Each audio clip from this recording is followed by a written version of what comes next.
Welcome to another episode of the Infirnity podcast. I'm here with my amazing co-host, Lisa. Yes. How you feeling today?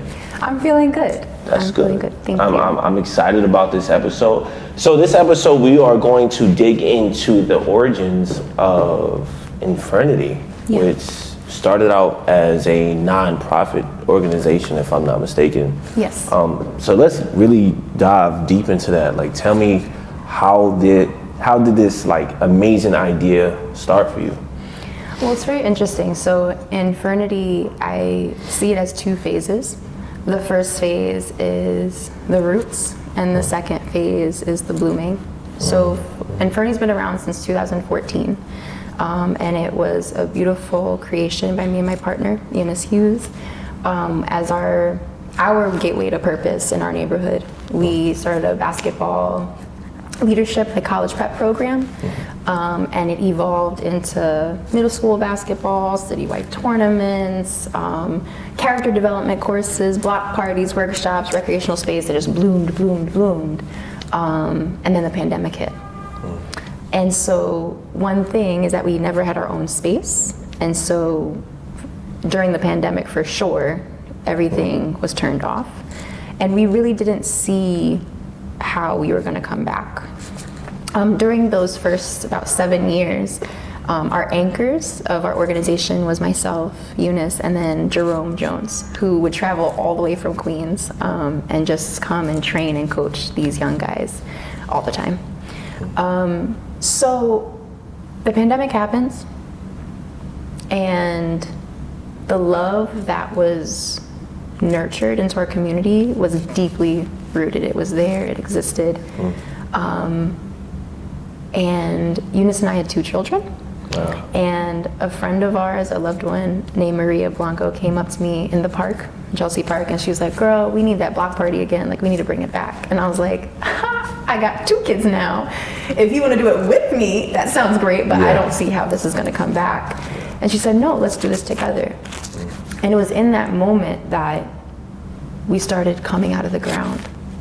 So for so long, Infirnity, like traditional community-based programming, was this concept of give in a way where people receive it, people embrace it, people appreciate it, but it's external to themselves. And we were a youth-based organization, so the children would come to our practices, the children would come to the recreation space, the children would come to the block party, but there was something missing in this equation.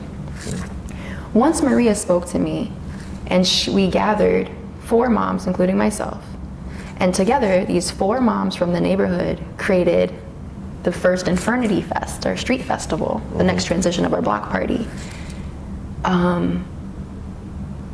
We elevated from a giving and others receiving to now people being actively engaged in the giving. I see. Right? Yeah. So a lot of things I want to talk about today is like the ecosystem, especially in low-income, marginalized neighborhoods like our own, NYCHA neighborhoods in New York City. If you look at how communities are designed, there's systematic and programmatic ways that hinder, that naturally create barriers. They really do, if you just look closely. Yeah. But I believe there's space, especially in areas that there's so much love already, which I feel NYCHA communities have this gem. And I'd love to touch on that as well, like where you can really foster a system that kind of is collaborating and building on itself, a self-sustaining space. I don't know if I answered your question. No, you went deep. You went deep. Sometimes when we're doing things and we're creating something, people see the business or the nonprofit. But I really want to, ask about you specifically. Like, where did you get the willingness and the open heart to actually help and build inside the community? Because a lot of the times, as we, grow up in low-income communities, the biggest fight is to get out, right? Is to figure out, how do I get out of this situation? but something about you seeing the light within everybody in the community, right? And how we can build this together and still grow, even though we're here, right? Where did that come from with you? Thank you for that question. So it's twofold. One, it came through my own journey of finding love. So I grew up in Penn South, like literally across the street, and met Eunice on the basketball courts in Chelsea. And I've lived in the Bronx, I've lived in the Upper East Side, I've lived in the Heights. And when Eunice brought me in to his home and brought me into his neighborhood, that was the first time I ever felt community in my entire life. I found all these people that had grown up together and went to kindergarten together and still hanging out and chopping it up. And I just saw this beautiful connection. And while I was meeting all these people and being welcomed in, and starting learning more and more about people, I would see all these talents and skills and interests, but I would constantly hear, I want to get out. I would constantly hear, I don't want to be here, when this was the first place I felt so much home. And I was like, something's not right with this equation. Why is it that like, I wouldn't want anything to change? And then everyone that grew up in this space can't wait to leave. When I was like, you can move to all these other spaces and you don't have this. You don't have the gatherings and the hugs and on the sidewalk, and you don't have that. Now you have children having, like adults having their children at the same time. It's just generations of people growing together. So that was the first part. I really feel that the Creator has put something in my heart to be very much drawn to feeling and honoring what people's natural gifts are, and really has put a stamp on my heart to be like, there should be no barriers in the way to be who you authentically are. There should be no barriers to give a part of yourself that is so natural for you to give.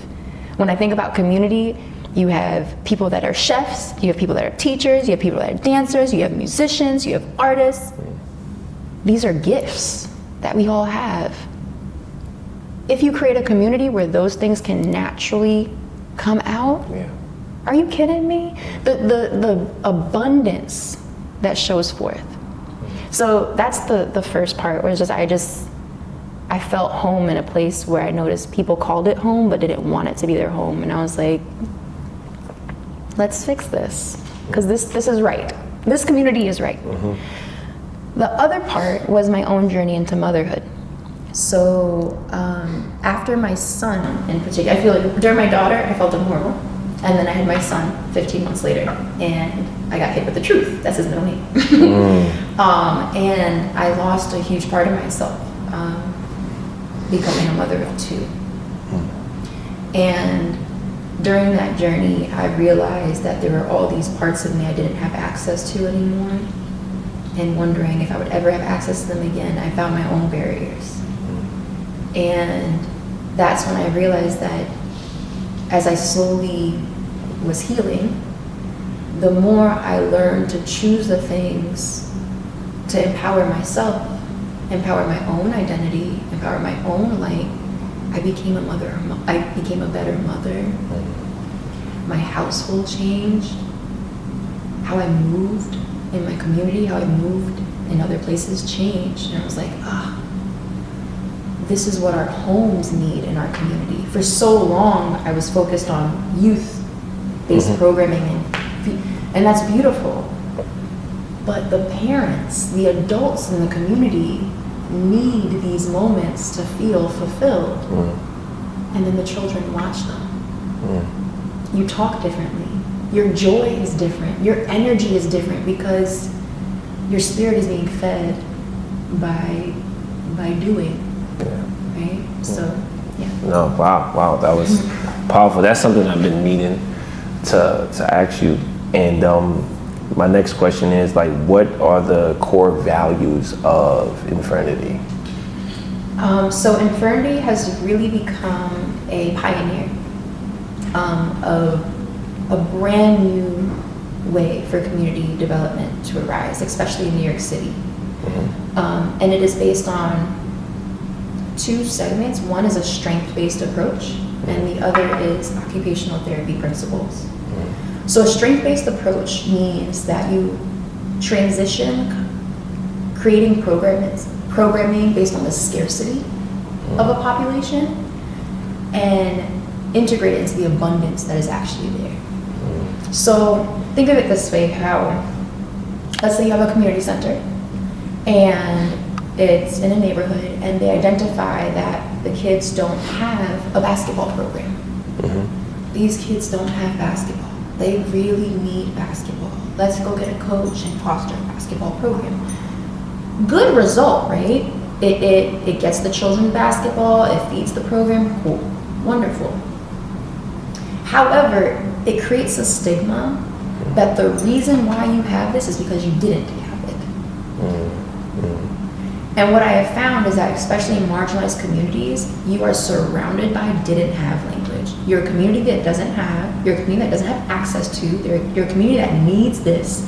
And so then all the programs that come with it are rooted in things that you know at the forefront your community can either have one day and not have the next.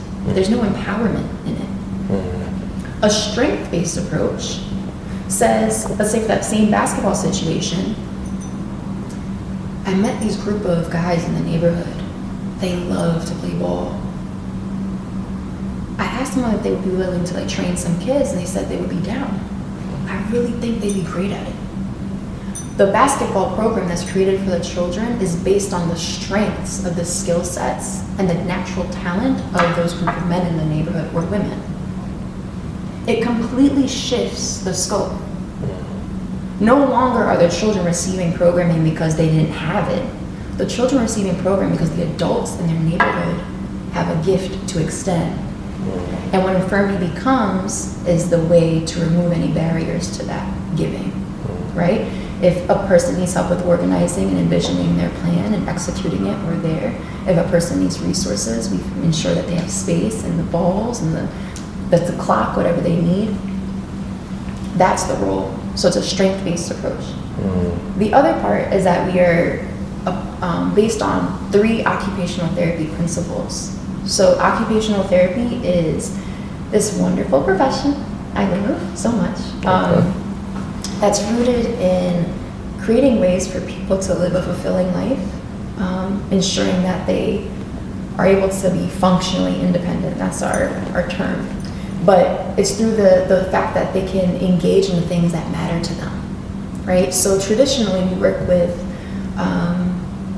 populations, again, similar to traditional community programming, populations with deficits. So it'll be children on the spectrum, or it'll be stroke patients, or it'll be physical rehab, right? And we work with people to identify the things that they care about and ensure that whatever they're working with, be it an injury or disability, that they have access to doing that thing that they care about.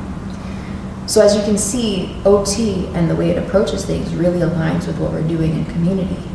We identify what is meaningful to someone, what they care about, what they're naturally drawn to, and we ensure that they have a way to do it.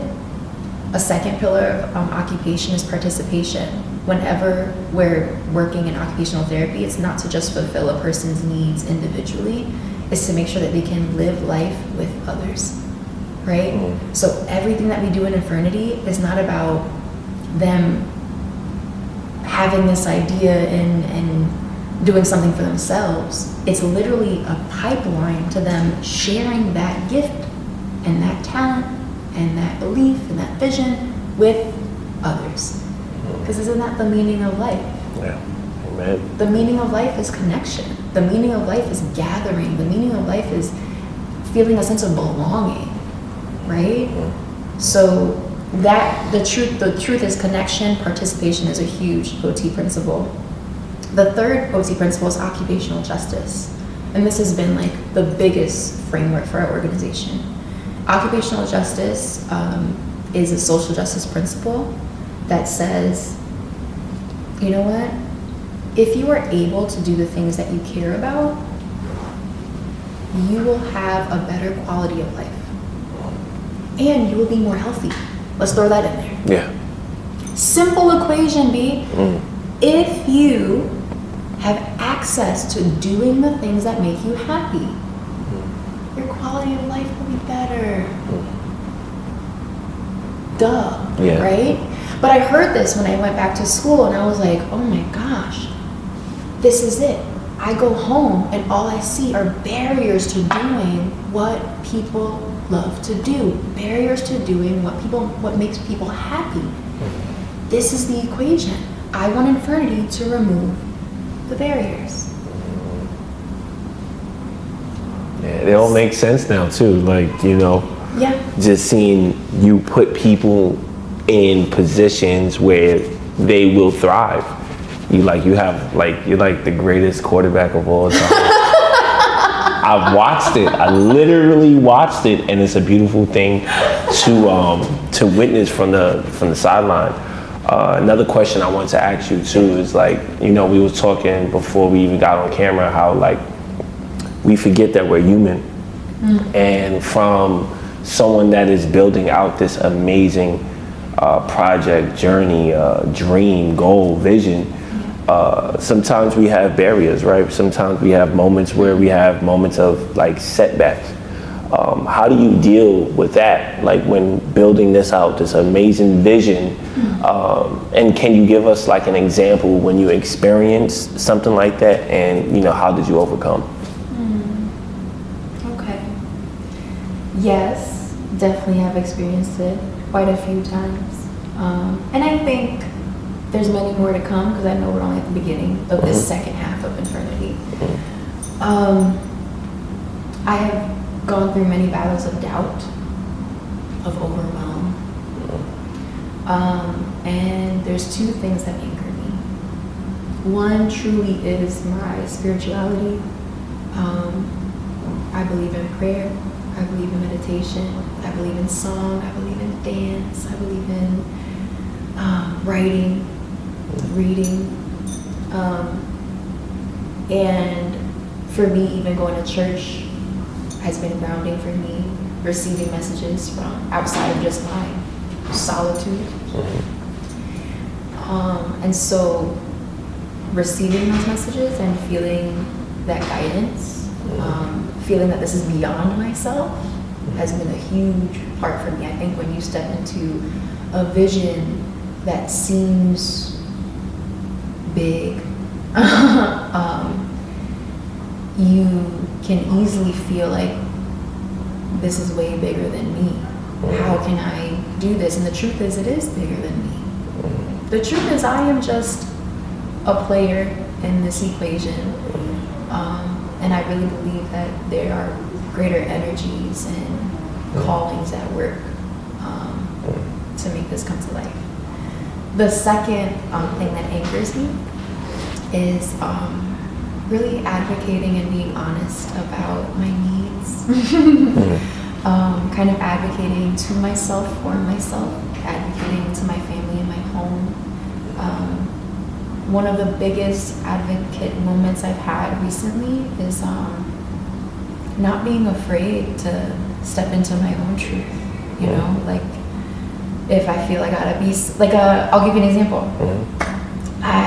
We do so much work in the neighborhood that it can almost feel like whenever I'm in the neighborhood, I'm always in like vision mode. And there was this celebration. Hi. Is it reserved? No, but we're doing a quick podcast. If you go. Yeah. Can we still sit here? We're just trying to roam. I don't want to talk or anything. Yeah. Sorry. That's it. Listen over here. Listen careful now. Yeah. I got it. But if you like, so there was this gathering in front of 427, a celebration, a birthday, and I had to take the babies upstairs, and they fell asleep. And I found myself, after they fell asleep, I kept on peeking out the window. It's like, I kept peeking out the window. And I was like, something in me, I wanted to be out there. I wanted to just be present with everybody. Yeah. Not visioning, not building, but just being another mom, sitting out there chatting it up. Yeah. And the advocacy on my part, which a friend helped me realize, go nerdy, is to do it. I also heard this phrase, if it feels good, it's God. Ooh. And if it doesn't feel good, it's not God. So here I am in my house, and I'm like, not feeling good. Yeah. Knowing that I was gonna feel good outside. I felt it. Yeah. But I was like, it's midnight, my kids are asleep, I'm stuck up here, right? Yeah. I put a blanket in that wagon. I put sweaters on my kids. I put a hat on. I put them in the wagon, put a blanket on top of them. I put my coat on, and I went downstairs. And I had such lovely conversations. I was out there for like an hour. And that's what I mean by advocating. I feel like a part of the journey of believing that something's greater than you, I feel like the Creator asks you to start believing that you're deserving of good things. Even if it doesn't fit your normal equation, even if it puts you in different spaces, to just trust that like there's a pull in your life to different spaces, different places, different times, and to just trust it, to just follow it. So, yeah. Wow, powerful. You're very poetic too. Very. I know that book is coming soon. I keep bringing that up to you. One of the last questions I had was like, where do you see Infirnity? Like, what's the 5-year plan? You know, the vision, the long-term vision, the big vision. This is the big vision. So I think it's very clear what we're doing and how we'll grow and evolve in Chelsea. I want Infirnity to become a scalable program that can be brought to many different neighborhoods. And the reason for that is because New York City is changing, and it's happening in Chelsea right now. NYCHA neighborhoods all throughout the city are going through demolition, reconstruction processes of new luxury buildings. Section 8, Section 9, these are systems that are dying, money is being pulled. But the truth is that these are systems that, while they had a moment and a season, they are dying systems. They are systems that have kept communities stagnant and stifled and barricaded for centuries.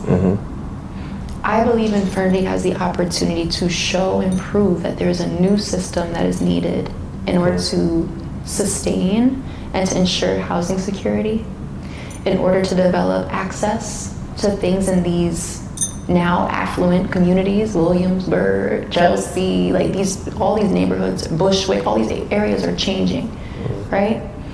How can we ensure that as these neighborhoods change, that there is a culture and a diversity that's kept, not because we're Black and Hispanic, but because there are gifts and talents within us that the community needs. I pause there for a reason. But there are gifts and talents that our communities need. I believe the Project Purpose Network, which we have right now, and our Glow platform, really elevate and amplify the talents through give back. So that not only the immediate NYCHA communities, but the outside, the neighborhoods that they thrive in or that they live in, can start receiving from these leaders in our housing.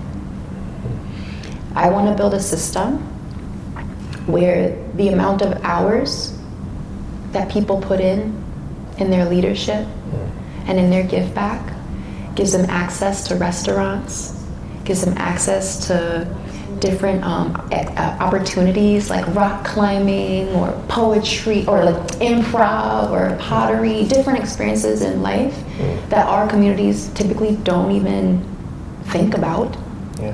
But I also want the number of hours that people put in to ensure that their rent is stabilized. That's my greatest vision. community service, volunteering, and the work that people are doing in Chelsea right now is a job. It's a job. But we're living in a system, especially systems built around marginalized communities, where if you have a job, you could actually lose your home. That's the system that's in place. Having a job could actually cause you to not be able to afford your home in a year or two. So I really believe there's a work being done here that Infirnity is being called to step up to say, no, let's start documenting, and we're going to create an online platform in a year. We're going to get a grant for it. But a way to start documenting what people are doing and really ensuring that it's very clear the work that people are putting in, and it kind of feeding that into housing and opportunities. Wow. Yeah. Powerful. That was very impactful, and I'm still like in this moment digesting. Not seriously, like I'm. It's crazy after this all over. I'm like, wow.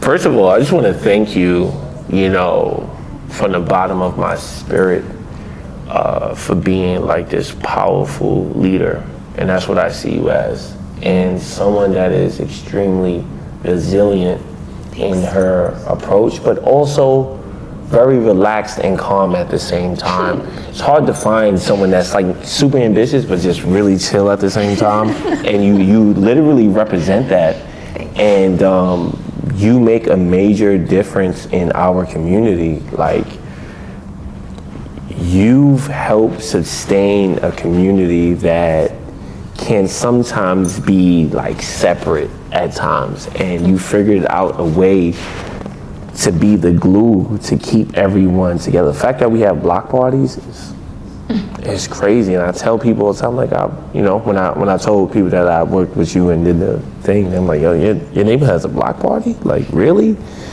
And I just want to say thank you for that, you and Eunice, for like just bringing that together. Thanks. So I want to ask you one last thing. Let's talk to the people here. Yeah. What is something that you want to leave with people that are watching right now? Because people are watching right now. There's some people that want to be a part of Infirnity, that might want to start their own nonprofit organization, or might want to just start something in general in life and might be just feeling stuck, right? Like, oh, I can't do this, and all I know is this environment. What would you say to them? I think the first thing I want to say is to trust your own process. I think that even in my own journey, the doors that have opened and the things that have opened my eyes today are purely because I've gone through my own doubts and my own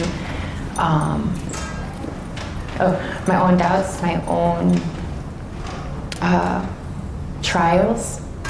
And so you just never know what the bigger picture is. I think to trust that, like, no matter what vision you have, it's probably only a portion of the bigger picture that's beyond. And so trust the process. Receive your stillness as an opportunity to kind of allow the downloads to come in. I think another thing I would love to say is that Infirnity is growing. I feel that 2026 is about to blow us away. And so if you're watching this podcast and you want to learn more, please reach out to me, contact me. We are actively looking for partnerships and sponsors. We have so much light to give and so much light to share, and I truly believe that collaboration is everything. And then finally, I think I would like to say that if you have any idea for the community or a vision or just an inkling, hit us up. Please. And let's just try it, right? There shouldn't be any trial. We receive messages and curiosity about things for a reason, and I would love to build a world where those curiosities are answered. So. No, thank you so much. Please reach out, and it's a lot of light, a lot of energy going on. So You know, watch this, share this with your friends, family. Make sure you like, subscribe, and just be prepared for the next video we drop. We out here. Bye. This is really good.